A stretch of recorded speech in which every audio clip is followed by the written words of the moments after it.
د پخلنځي مینهوالو سلامونه او ښې چارې. نن زه غواړم تاسو ته په دې پخلنځي کې یو ډول آش پوخ کړم. آش عموما په ټوله تقریبا په ټوله نړۍ خصوصا په دې منځنۍ اسیا کې ډېره زیات خوړل کیږي او د هر مملکت ځان ته یو رقم خوړي. نن چې زه کوم آش تاسو ته پخوم داسې د زیات له سبزیانو ده. مثلا پالک ورچوم، دلته تاسو وینئ پالک دی، شبیت ده، یو رقم د سلیش سپلن هغه ده دنیا ده، او یو رقم هغه نازکه دنیا چې ډېر ښه بوی لري، او دا بله دنیا هم بوی لري خو داسې یو مخصوص بوی لري. دا مې ورته راخیستې او دا مې مینځلې تیارې شوي دي. دلته به یې اوس ریزه کړم او دا مې ورته یو دانه پیاز سور کړی ده. زه هر وخت وایم چې سور کړی شی ښه نه وي، خصوصا پیاز او غوړي، خو کله کله مجبوره یې سړی، خصوصا په دې خوړو کې په دې آش کې دا پیازو سره ډېره مزه کوي، دا ورته پکار ده.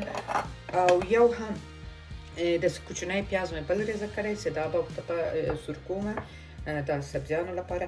او دلته مې هم تیار دا د قورت مې درلودل، یو وارې مې د شپې مې خشته کړل، بیا مې تر ماشین نه وایستلو، وړوکی که نو ډېر جنجال یې درلود، خو مقصد قورت مې برابر کړل، ښه وطني قورت هم دي. ورته پکار دي راخیستې مې دي عدس، د موږ وطن کې مشن ورته وایي، نه پوهېږم چې ورته وایي، همدا هم عدس. او دا عدس او دا نور حبوبات چې دي د تاسو خپله خوښه چې یو څه که ډېره مو راچوئ لا ښه ده، خو ما په دغه پیمانې باندې دا ټوله شیان یوه پیمانه راخیستې. البته دا مې ټوله ایښولي دي مخکې په دې چې ما ویل چې وخت ډېر تېر نه سي، چون دا شیان ډېر زر نه پخېږي. دا هم لوبیا په دغه پیاله یوه پیاله، او دا هم نخود. دا حبوبات تیار په قوطیانو کې شته. او دا هم ډېر څه نانا چې دا به بیا په آش په سر ور اچوم. او دې نه علاوه چې ده دا هم آش چې ده ما تیار آش اخیستی ده، د ورود آش ده. دا هغه آشونه نه دي چې هغه د مکروني آشونه وي، نن سبا خلک ورته په افغانستان کې هغه ته آش وایي، خو هغه دا آش نه ده. دا آش په وطن کې خلک چې له ماشینه یې باسي، لا په آشګس باندې وړه لندوي، دا د وړو آش ده. او دا په دغه رقم قوطیانو کې دلته خرڅېږي. البته دا هم آسیایي دي، او دا فکر کوم له ایرانه راځي، دا رقمي دي. دا تیار آش ما البته اخیستی ده. دا هم آش. نو دوستانو تاسو به اوس ووینئ چې زه دا آش په څه طریقې تاسو ته وړاندې کوم. ډېر خوندور او ډېر مزهداره آش ده. اول مې تاسو ووینئ دا سبزیانې چې دی په دې آش کې چې زه راچومه. همدا اول دا شبیت زه تاسو ته دروښیم. شبیت ګورئ دا ډنډرې ماته نازک ښکارېږي، خو بیا ویم دا لږ څه دا سرونه ایسته کړمه. زه هېڅکله که په سلاته کې که په دغسې یو آش کې زه د دنیا او د دې شبیتو دا ډنډر په اسانه ایسته نه اچوم. دا هم میده ریزه کومه په دې چې خوندور دي او عیف ته ولې سړی ضایع کوي. هغه د پېښوریانو خبره بچت.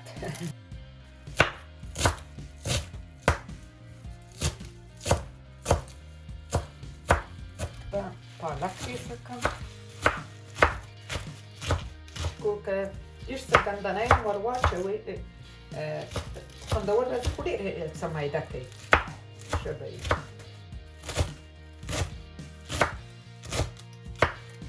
دوستانو دلته مې په دیګي کې یوه ملاقه غوړي ور اچولي دي، یوه ملاقه 100 ګرامه کېږي. نو دا اول به دا پیاز لږ څه سره کومه. زړه غواړي تاسې ورته وږه هم ور اچولی شئ، خو زه وږه کې استفاده نه کوم په دې آش کې. او د دې آش لپاره ما خو مخکې تاسو ته ویل چې قورت ما راخیستې دي. قورت پکې ډېره مزه کوي، او که تاسو پکې چکه هم استعمالوئ کولی شئ.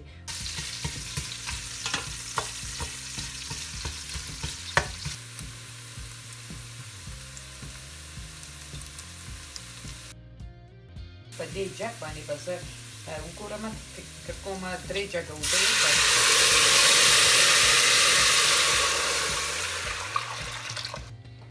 دا اوبه یې وایشي. نو سبزیانې به اول پکې یو څو دقیقې جوشومه، پس له هغه به بیا آش ور اچوم. لږ څه اوبه نورې ورته پکار دي. همدا اوبه بس ده. بس دا اوبه وایشي بیا به نو سبزي ور واچوم. او مالګه مې هم تر اوسه نه ده ور اچولې دوستانو. مالګه مې په دې نه ده ور اچولې. همدغه آش څه ما تیار اخیستی ده. دا آش داسې ده خپله یو مالګه لري، ډېر څه زیات هم لري. نو یو وارې وګورم چې دا زه ور واچوم که چیرې مالګه سمه وله نو بیا صحیح ده. وګورم څومره غواړي، شاید ډېره کمه ورته ضرورت سي. اوبه وایشېدې نو اوس به پکې دا سبزیانې ور واچوم. چې د سبزیانې یو دوه دقیقې وایشي پس له هغه به نو بیا آش ور واچوم.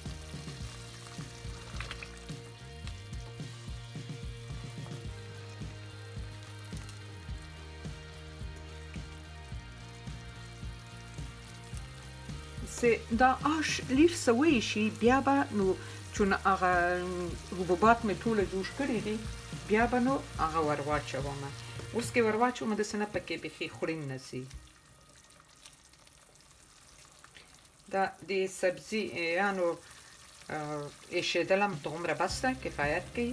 اوس به نو آش ور واچوم.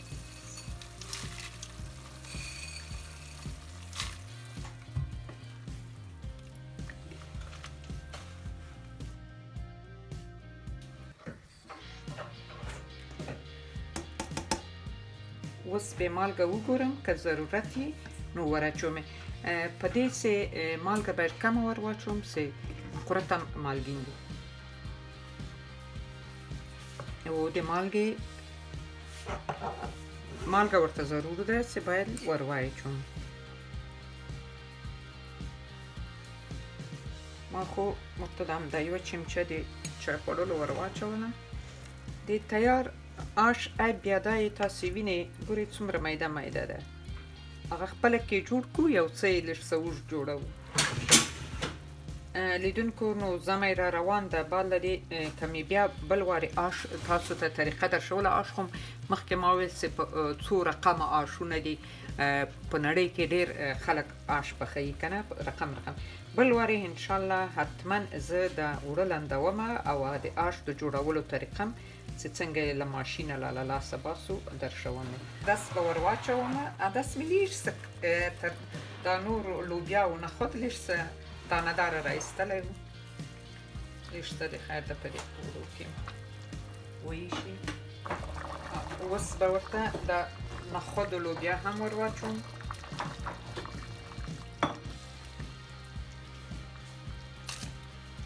لیدونکو په دې دیګي کې مې ګورې ډېر کم غوړي را واخیستل. دې غوړو کې زه غواړم هغه نانا یو څه سره کړم چې داسې توربخونې سي. علاوه له نانا نه د شبیت هم پکې سره کومه. په دا رقم ډبیانو کې دي شبیت خرڅېږي. په دا شکل ډبیانو کې دي وچ میده کړي شبیت. دا هم آش خوندوروي. که څه هم تازه خو مې ور اچولي دي خو زه بیا هم د وچو یم طرفداره یم.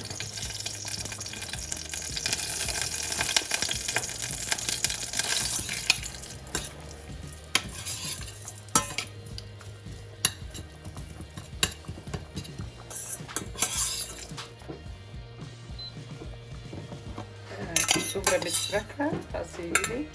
او دا به اوس لږ څه دلته ور واچوم آش ته. او یو څه به بیا په دې غوړو کې بیا نانا سره کوم، هغه به بیا د آش سر کې ور اچوم. لیدونکو اوس به یې داسې یو 15 دقیقې په ټیټ اور به یې لږ څه دم کړمه. لیدونکو دا د آش باندې مې دا د 15 دقیقې مې دم کو. نور نو تیار سو. اوس به زه وباسم په کاسه کې او بیا به تاسې ووینئ. لیدونکو دا هم د ما د نن ورځې پخلی د افغان پخلنځي کوشلی آش لکه څنګه چې رنګ وینئ. خوند یې هم دغسې لس چنده زیات خوندور ده. هیله لرم چې خوښ سوی یمې او دا طریقې باندې تاسې پوخ کړئ او نوشیجان یې کړئ.